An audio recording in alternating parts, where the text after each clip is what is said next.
So hi మావ, ఈ video చేయడానికి రీజన్ ఏంటంటే, అంతకుముందు మనం సేవ్ పునర్విక అని చెప్పి ఎస్ఎంఏతో ఒక పాప అయితే బాధపడింది కదా, అదే డిసీజ్ లిటిల్ కృష్ణ అనే చిన్నపిల్లోడికైతే వచ్చింది.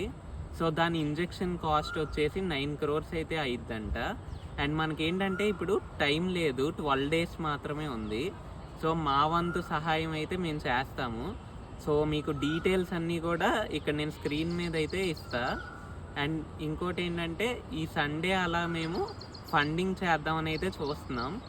సో మన విజయవాడలో ఇంకా క్రియేటర్స్ కానీ ఎవరైనా ఉంటే సో ప్లీజ్ మాతో పాటు మీరు కూడా రావచ్చు. అండ్ అంతే మావ, ఇక్కడైతే డీటెయిల్స్ అన్నీ ఇస్తున్నాను నేను. మీకు తోచిన సహాయం అయితే మీరు చెయ్యండి. ఎక్కడ ఏంటి ప్లేస్ అన్నీ కూడా నేను మీకు మళ్ళీ అప్డేట్ అయితే ఇస్తా. సో అంతే మా, ఈ వీడియో అయితే మాత్రం గవర్నమెంట్కి రీచ్ అయ్యేదాకైతే షేర్ చేయండి. సో అందరూ నాతో ఉంటారని ఆశిస్తున్నాను. సో ఆ బాబుకి త్వరగా మనీ అనేవి సెట్ అవ్వాలి. సో ఓకే మా.